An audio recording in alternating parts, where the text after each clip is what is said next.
Retrouvez-moi sur Instagram à l'adresse Métamorphose Podcast. Je suis ravie d'accueillir une personnalité masculine, star de YouTube et chef de file du mouvement français du crudivorisme, qui est l'art de manger cru. Il se définit aussi comme hygiéniste, adepte des jus à l'extracteur et du jeûne, et a fondé l'association Régénère. Cet homme aux multiples vies est le personnage clé d'un documentaire qui est en salle actuellement et qui s'appelle Régénération. Mais revenons à son parcours. Notre invité fait des études scientifiques en physique théorique et nous le retrouvons 10 ans plus tard, à 33 ans, alors qu'il va toucher le fond et qu'il est considéré comme, je mets des guillemets, plus viable par la médecine conventionnelle. Autrement dit, son pronostic vital est à ce moment-là engagé.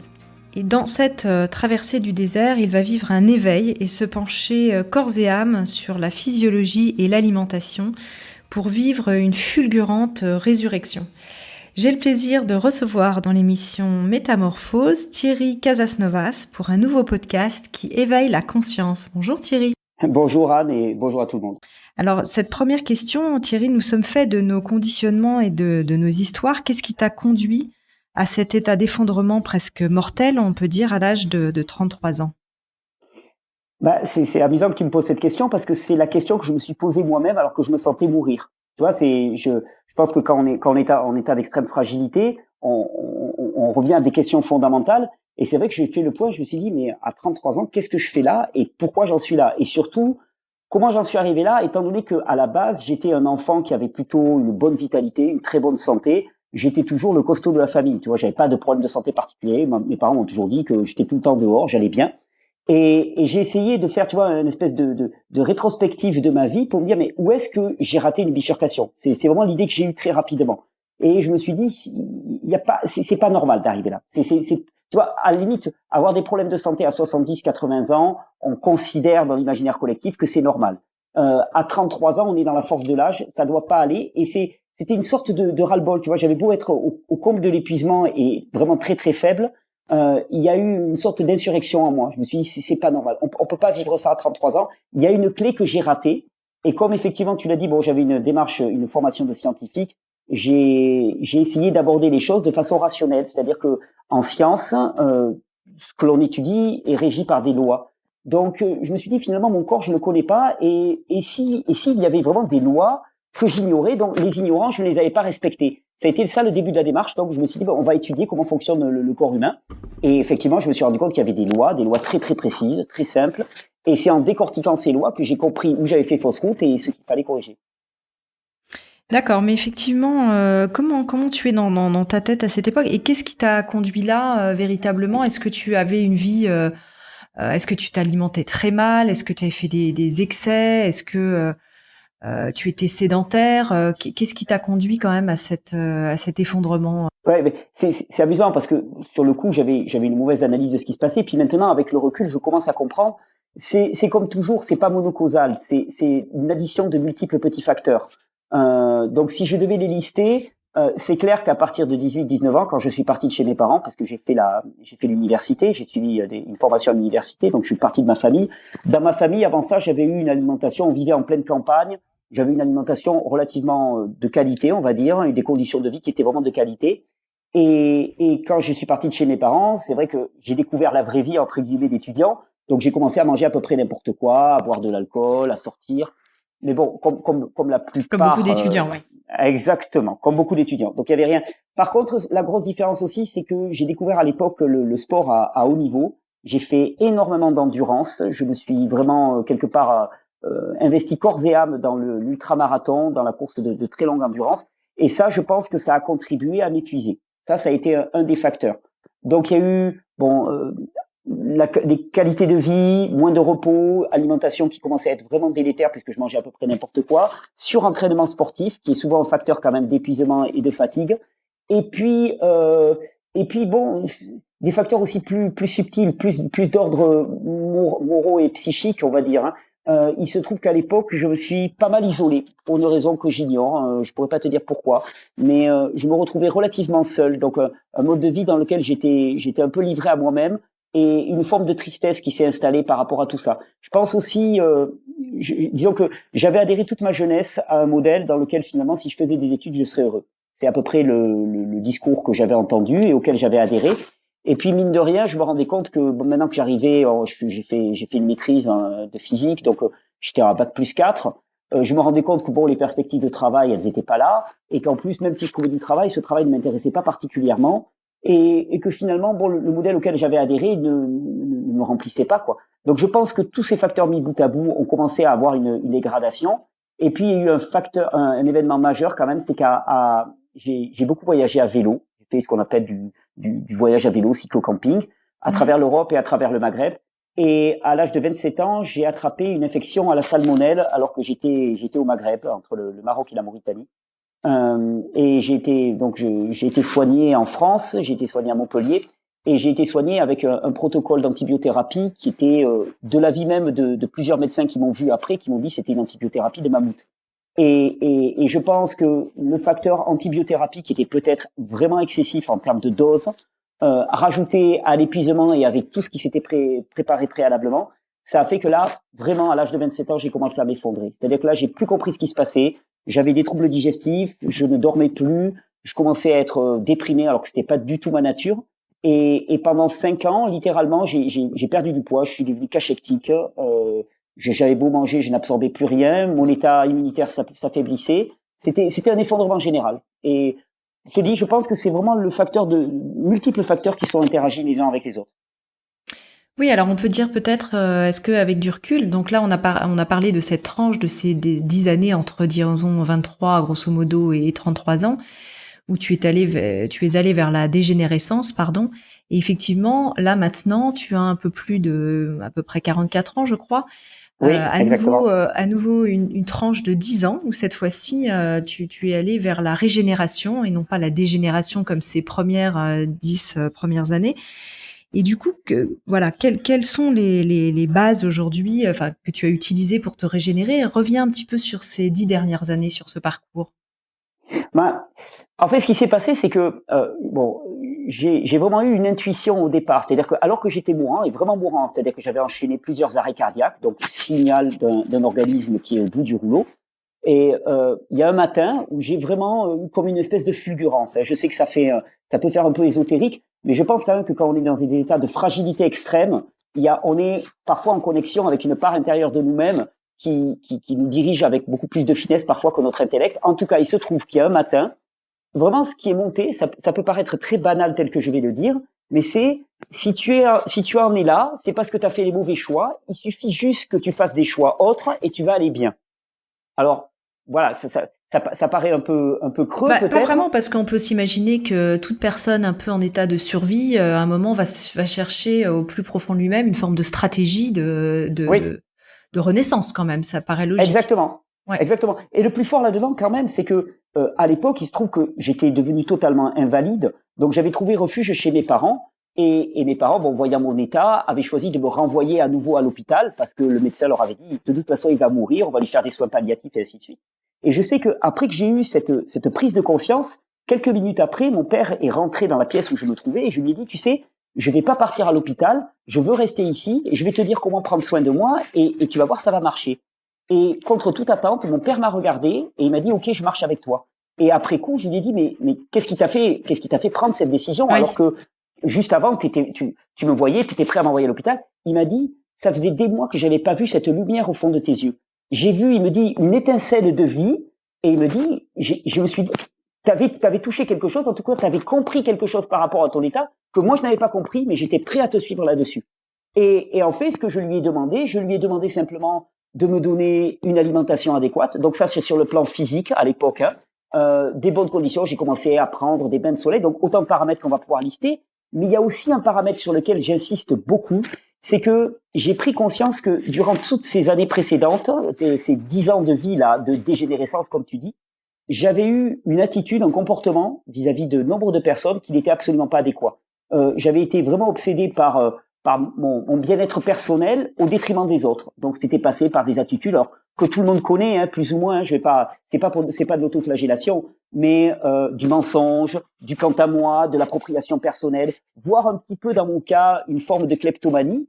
Et tout ça, j'ai réalisé que en fait c'est des comportements inadéquats qui m'avaient aussi tué. Et alors j'ai fait quelque chose de très simple, qui n'a je vais utiliser un terme qui est parfois connoté, mais qui, pour moi, n'a aucune imprégnation religieuse. C'est ce qu'on appelle souvent une repentance, ce qui veut dire prendre une pente différente.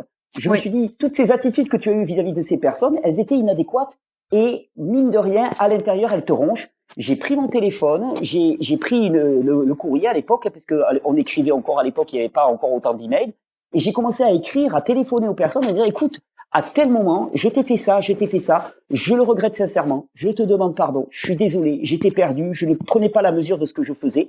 Et chaque fois que je parlais avec ces personnes, je sentis, tu sais, comme une espèce de poids qui s'est levé au-dessus de mes épaules. Et donc ça, conjointement à une réforme de mon alimentation, qui est relativement simple, dans lequel je suis allé vers vraiment beaucoup plus de nutrition et une alimentation beaucoup plus simple et beaucoup plus riche en nutrition, plus du repos, des bains de soleil, et ainsi de suite. Contre toute attente, moi qui étais mourant, moi qui étais condamné, les médecins m'avaient donné quelques jours à vivre, j'avais une tuberculose qui m'avait rongé les poumons, j'étais immunodéprimé, une hépatite, une pancréatite aiguë, enfin plus rien ne fonctionnait à l'échelle de mon corps, et bien contre toute attente, je suis remonté. J'ai commencé doucement à reprendre du poids, à reprendre de la vitalité, moi qui ne pouvais plus marcher, j'ai commencé à pouvoir me déplacer doucement au départ, puis après à remarcher vraiment, puis à recourir, et petit à petit, la vie qui est revenue en moi m'a permis de me remettre debout, quoi, d'une certaine manière. Et c'est vraiment ce que j'ai mis en place pendant ces 10 dernières années. Alors, c'est vrai que quand on t'écoute, effectivement, on entend bien cette fulgurance qu'on pourrait aussi qualifier d'éveil, une forme d'éveil, c'est-à-dire que la conscience, le soi au sens de Jung, à un moment donné, s'éveille d'un seul coup et puis prend conscience de quelque chose qui nous dépasse, de très fort, et c'est probablement ce qui t'arrive à ce moment-là. Est-ce que tu as eu aussi été accompagné par des lectures? Est-ce qu'il y a des événements à ce moment-là marquants qui accompagnent ce chemin, si tu as mémoire de tout cela? Alors, à l'époque, ou des personnes que tu côtoies ou qui t'inspirent?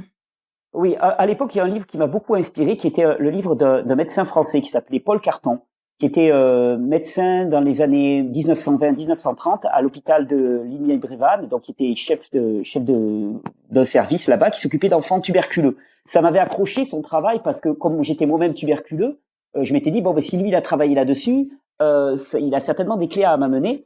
Et son livre était un manuel, ça s'appelait Manuel d'hygiène de vie naturiste et hygiéniste. Alors c'était marrant parce que moi, naturiste, pour moi, ça renvoyait à des gens qui se mettaient tout nus dans des campings l'été au Cap d'Agde.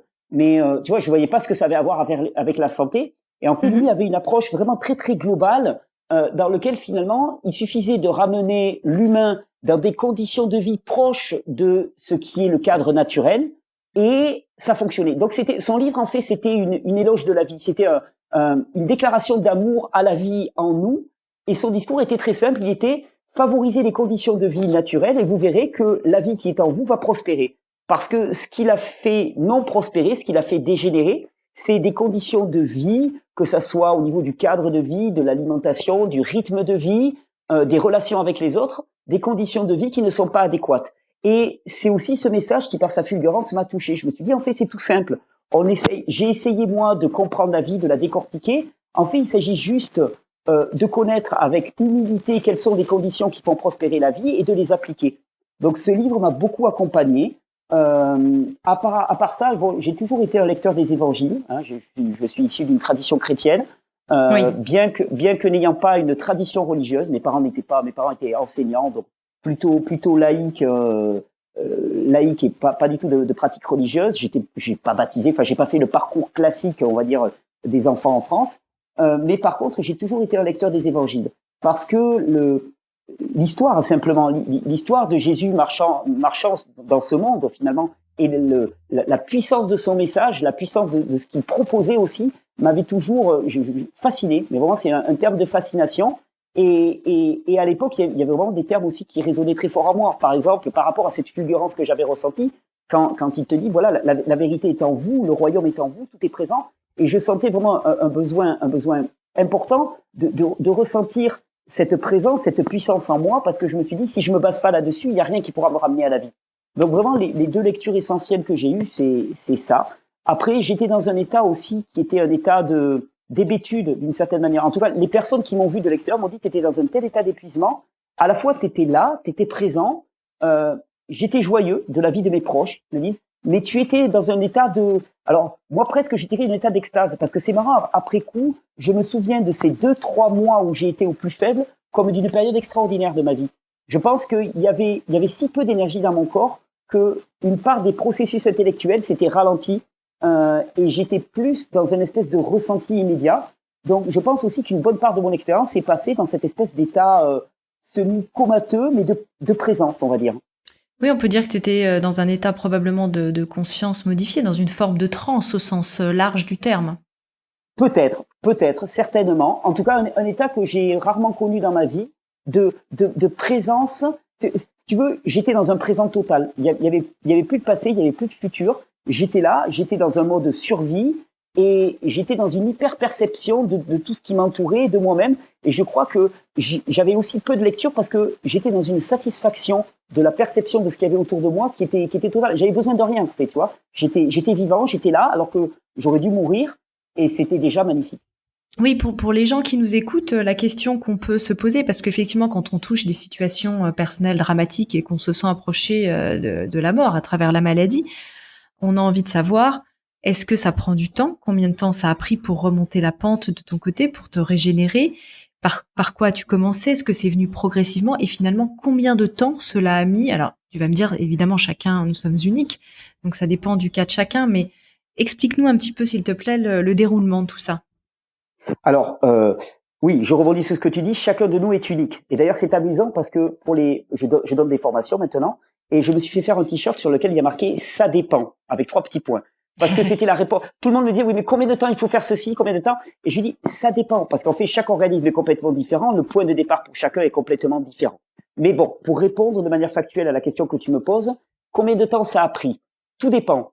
À l'intérieur de moi, ça a pris une seconde. C'est-à-dire que du moment où j'ai compris que simplement j'avais fait des mauvais choix et qu'il s'agissait que je change mes choix et que ça allait redémarrer, je savais à ce moment-là, je savais que j'allais pas mourir, que j'allais vivre, que j'allais me restaurer. Donc intérieurement, ça a pris vraiment l'espace d'une seconde, même une fraction de seconde. Cette prise de conscience, cet éveil dont tu parles, vraiment là, ça a été immédiat. Après, dans le corps, combien de temps ça a pris?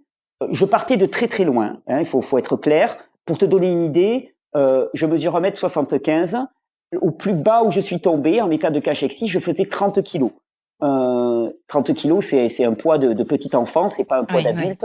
Ouais. Maintenant, mon poids de forme, il est de 62, 63 kilos. Je suis quelqu'un de fin. Donc, à 30 kilos, je n'avais plus rien. Hein, mon cœur ne fonctionnait plus. J'avais une tuberculose qui m'avait rongé. Donc, j'étais vraiment dans un état de désagrégation quand même très, très avancé.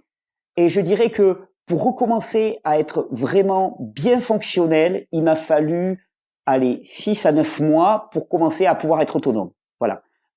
Et 1 an pour vraiment commencer à ressentir de la force, recommencer à faire du sport et ainsi de suite. Et après, toutes les années qui ont suivi, chaque année, je me sens mieux par rapport à l'année précédente. Tu vois, donc il y a toujours un processus qui va vers le meilleur. Mais on va dire qu'il m'a fallu une bonne année, dans mon cas, pour vraiment sortir de la zone d'urgence et me dire, OK, là maintenant, je ne me définis plus par rapport à mon ex-maladie, je suis parti sur autre chose. C'est un autre pan de ma vie qui commence à se déployer.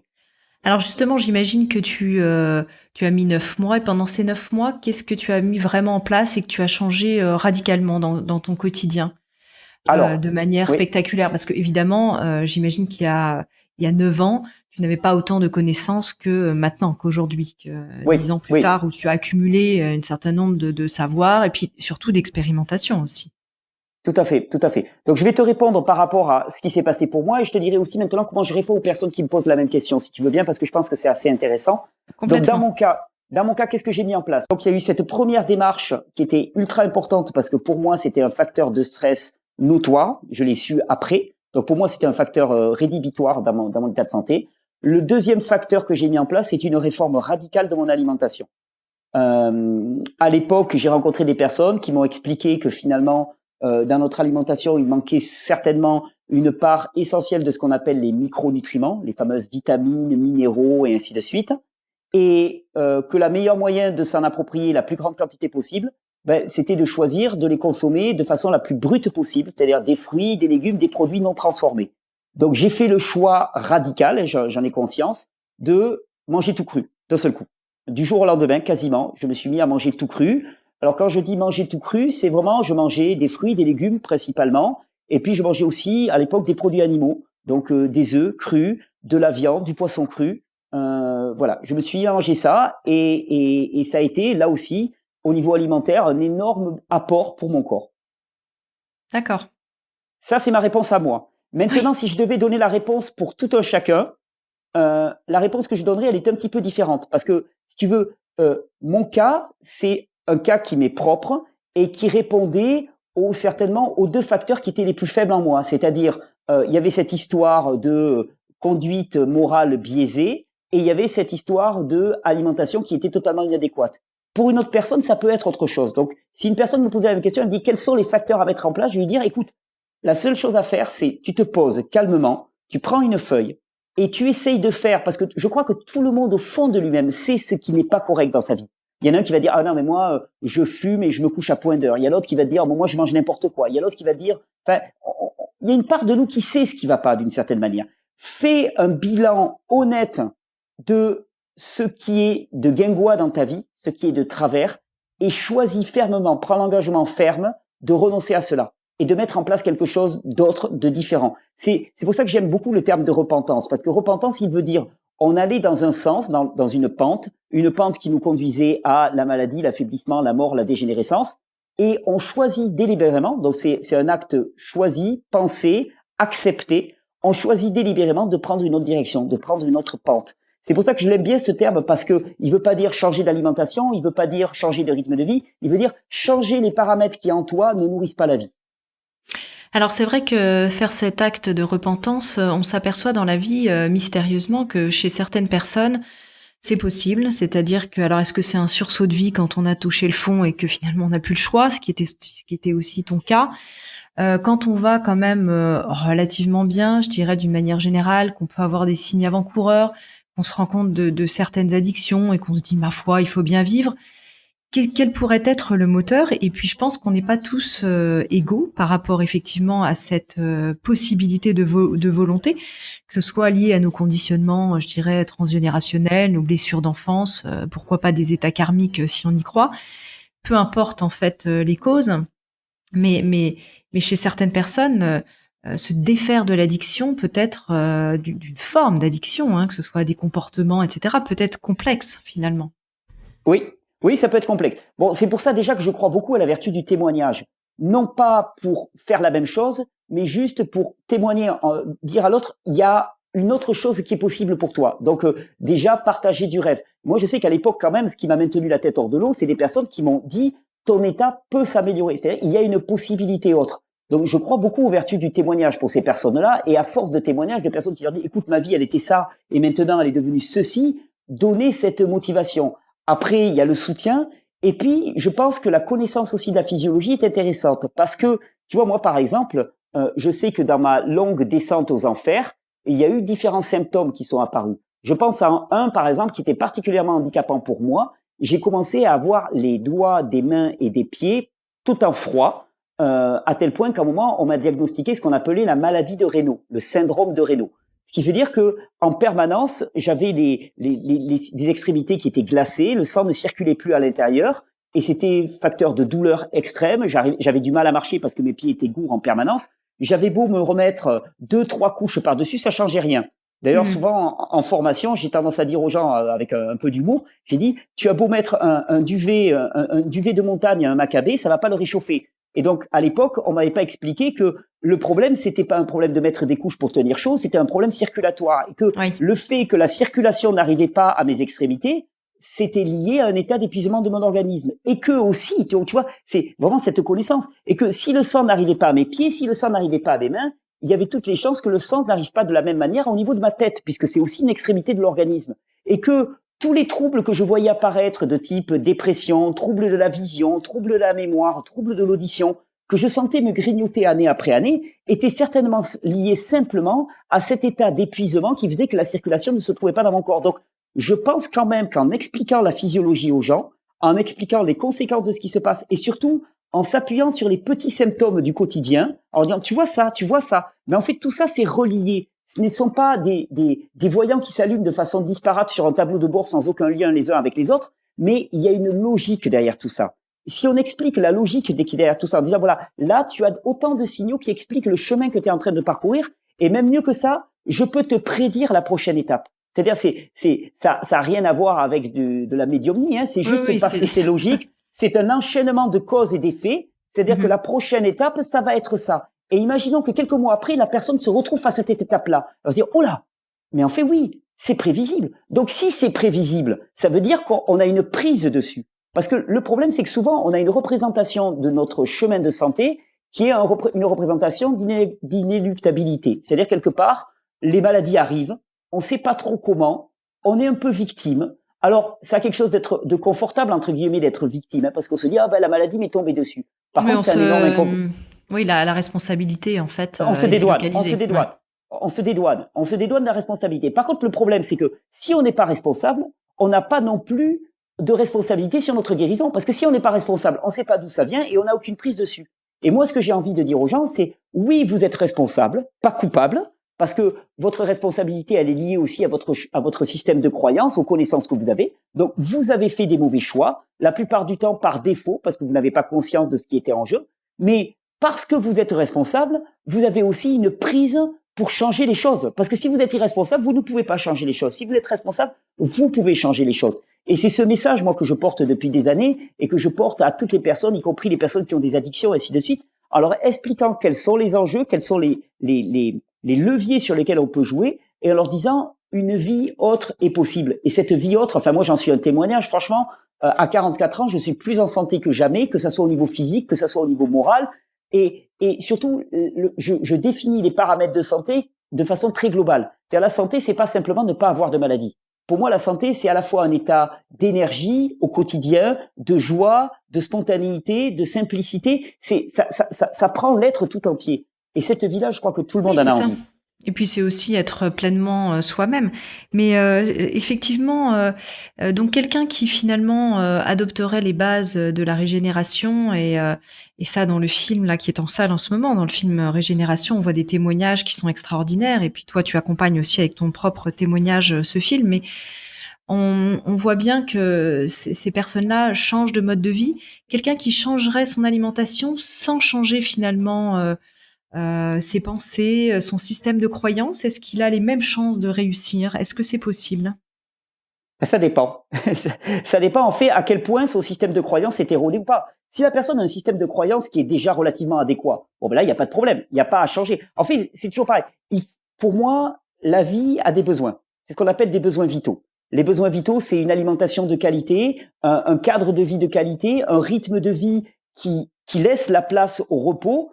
Et puis, c'est aussi au niveau des relations humaines, sans parler de la dimension de transcendance. Si ces besoins-là ne sont pas respectés, pour moi, une personne sera toujours bancale, quoi qu'on fasse. Alors, de toute façon, si la personne modifie un paramètre qui était inadéquat, elle va aller mieux sur ce paramètre. Mais si on veut avoir l'intégralité de la promesse, d'une certaine manière, si je peux m'exprimer ainsi, ben, il faut passer en revue tous les paramètres. C'est clair que si tu as un système de croyance dans lequel chaque matin tu te répètes que ta vie elle est pourrie, que tu ne réussiras rien dans ta vie, enfin que tu te déprogrammes ou que tu te programmes négativement tous les matins, il est certain que ça va être quand même un sacré handicap. Oui.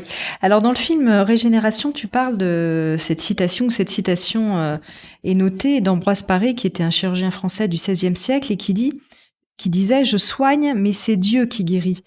Et il y a quelque chose qui me frappe dans ton parcours, toi qui est croyant et qui est très attaché à la figure du Christ. Tu tombes malade à 33 ans de manière quasi mortelle et puis tu vis cette fulgurance et cette sorte de résurrection. Est-ce que tu vois un parallèle ou un signe de Dieu dans ce chemin? Je vois un signe de Dieu. Alors, pour moi, dans ma foi, il est très important. Il y a quelque chose que je cultive au quotidien, c'est la gratitude. Parce que je pense que l'une des pires maladies à notre époque, c'est le manque d'humilité et l'orgueil qui fait qu'on pense que tout nous est dû et que on n'éprouve pas ce sentiment de gratitude pour les choses les plus simples de la vie. Donc, oui, je vois un signe de Dieu dans ma résurrection parce que de toute façon, si c'est pas la vie qui l'avait porté cette résurrection, c'est pas moi avec mes petits moyens qui serait arrivé. Moi, je soigne, c'est-à-dire je donne les bonnes conditions, mais quelque part, même en donnant les bonnes conditions, il y a quand même eu un facteur en plus qui a fait que ça a redémarré. D'ailleurs, je le dis souvent quand je donne mon témoignage, j'y vois un clin d'yeux, comme tu dis, parce que je trouve l'expression très jolie, parce que non seulement j'ai été réhabilité sur le plan physique, mais en plus, vraiment, pour moi, c'est toute ma vie qui a été métamorphosée. C'est-à-dire que j'étais quelqu'un qui vivait seul. Maintenant, je suis papa. J'ai une femme que j'aime énormément, qui est pour moi une personne parfaite. Je vis dans un cadre de vie que j'aime et tout. Donc, j'ai été réhabilité. Et c'est important pour moi de le dire, de l'affirmer et de rendre à César ce qui appartient à César. C'est pour ça que cette phrase d'Ambroise Paré m'importe beaucoup. C'est-à-dire, oui, on peut mettre en place les bonnes conditions pour que la guérison puisse advenir, mais ce n'est pas nous qui maîtrisons la guérison. La guérison, elle advient et c'est un cadeau, c'est une grâce, c'est un plus, c'est un bonus. Et je pense qu'elle advient d'autant plus qu'on a l'humilité de reconnaître que nous ne sommes pas tout puissants. C'est-à-dire que ça, c'est vraiment ma grande conviction, c'est que nous ne sommes pas tout puissants. La vie, tu auras beau interroger n'importe quel scientifique, on peut tourner autour, mais on ne maîtrise pas les paramètres de la vie. C'est-à-dire que la vie, pour moi, souvent j'utilise ce parallèle, je dis c'est un peu comme une petite flamme, et on serait comme des premiers hommes qui avons cette petite flamme avec nous. On sait comment l'entretenir, on sait comment la faire prospérer, on sait que si on met du bois de manière adéquate, on va en faire un grand brasier, mais par contre, si on la perd, on est foutu. C'est-à-dire que si on la perd, le domaine de la résurrection, en tout cas, c'est pas le domaine naturel dans lequel on évolue tous les jours. Bien sûr. La vie, avec toutes nos connaissances scientifiques, avec tout notre arsenal technologique, on ne sait pas ce que c'est, on ne sait pas la créer, on sait la faire se perpétuer. Quand un bébé naît, on sait la faire se perpétuer, mais cultiver cet esprit d'humilité, se dire vraiment, on est quand même face à un grand mystère, et ce mystère, c'est important de le révérer d'une certaine manière pour ce qu'il est. Très bien. Écoute, merci beaucoup. Je trouve que c'est une très belle conclusion pour ce premier épisode, ce premier podcast qui nous permettait de découvrir un peu mieux ton parcours. À la fois, comme tu le dis, ta descente aux enfers et puis ta régénérescence, hein, on peut le dire, et je sais pas comment tu appelles ça, mais en tout cas... ma résurrection. Ouais, cet éveil, et puis j'allais dire résurrection, j'osais pas dire le mot, je te laisse le dire parce qu'effectivement, il est parfait, c'est une forme de transfiguration, de résurrection. C'est un témoignage qui effectivement est très fort. C'est important pour moi. Ouais. C'est important. Tu me permets juste une petite aparté. C'est important pour moi d'utiliser ces mots comme résurrection, repentance, parce que ce sont des mots qui parfois ont été très appropriés, très connotés par une histoire religieuse. Et c'est pas parce que il y a pu y avoir des choses qui ne me convenaient pas qu'il faut rejeter les mots, parce qu'ils sont puissants et ils disent ce qu'ils veulent dire. Donc oui, résurrection, je trouve que le mot est adéquat. Parfait. Bah écoute, merci beaucoup. Alors pour ceux qui nous écoutent, ils peuvent maintenant, s'ils le souhaitent, écouter le deuxième épisode, sachant que les épisodes ne sont pas forcément liés. Et rendez-vous donc très bientôt dans Métamorphose, le podcast qui éveille la conscience. Merci beaucoup Thierry de nous avoir partagé cet éveil, et à très bientôt. À très bientôt.